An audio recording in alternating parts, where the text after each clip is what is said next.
Printing, defining the content.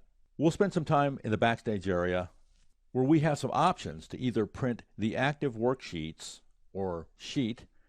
We can print the entire workbook. We'll have an option to print a selection on the active worksheet.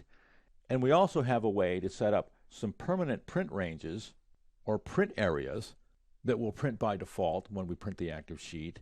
And there's a way to set up multiple print areas as well. I have a worksheet set up that displays the same content as we had in the prior movie, which is a list of the NASDAQ industries and some statistical information on those industries. The difference between this setup and the last setup for the movie we just did is that on this worksheet, I don't have a range selected, whereas on the worksheet for the current movie, I've selected the industries that begin with A, and I've done that for a reason.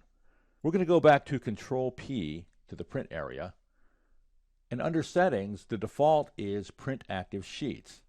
Now, on the active sheet, I have a range selected, which is the industries that begin with A, but the default Print Active Sheets will print all the content on the sheet.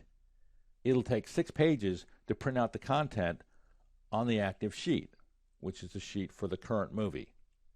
I'm going to go back into the workbook, left-click the Home tab, press the Control key, and left-click the content for the prior movie. So now I have 2 active sheets. Control P to get back to the print area. The default is still Print Active Sheets, of course. I haven't changed that. But now my print job is 12 pages because I have 6 pages coming from each of the 2 worksheets that I've selected and made the active sheets. So you can print multiple worksheets at the same time with one print job. I also have several other options below Settings. The drop-down allows me to also choose Print Entire Workbook.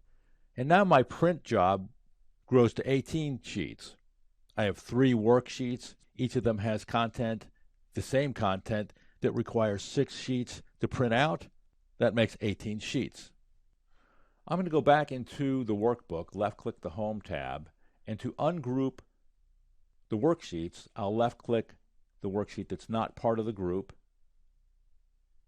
make the current movie content the active sheet, and go back to the print area, Control P, and left-click this drop-down and select the third choice, which is Print Selection.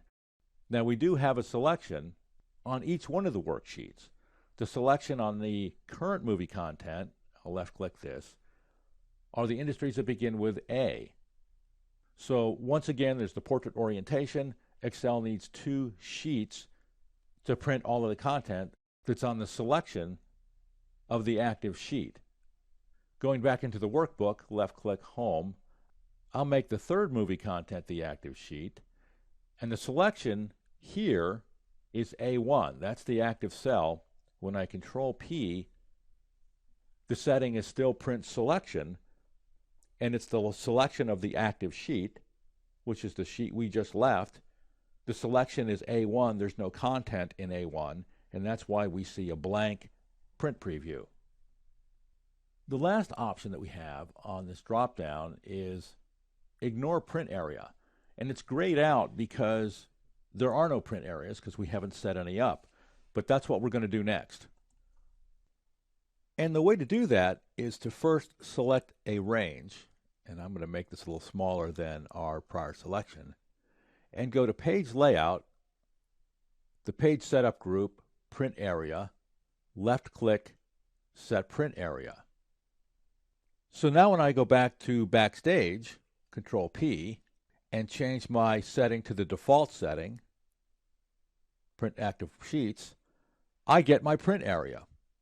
So if you don't change the settings, the default setting will be Print Active Sheets. Our active sheet is the sheet for the current movie, and on that sheet we defined a print area, and that will be the default range that prints out on your print job. And that's why you have this option to ignore the print area, because the print area will be printed by default. So there's a way to set up multiple print areas.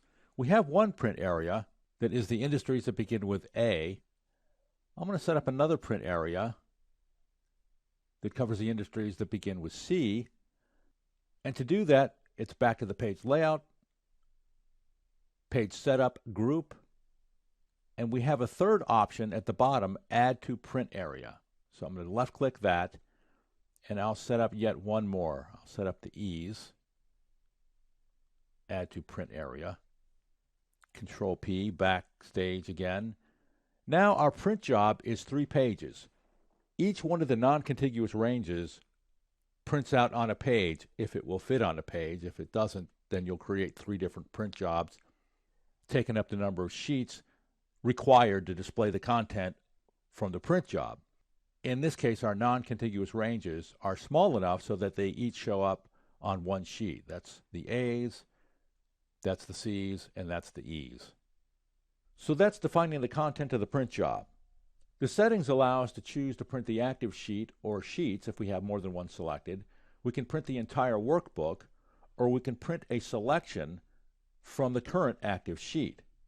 We can also set up print areas, and when we do that, the default setting for Excel will be to print the active sheet or sheets, and within each one of those sheet or sheets, the content that will be printed is that which is defined on the print area that we've established.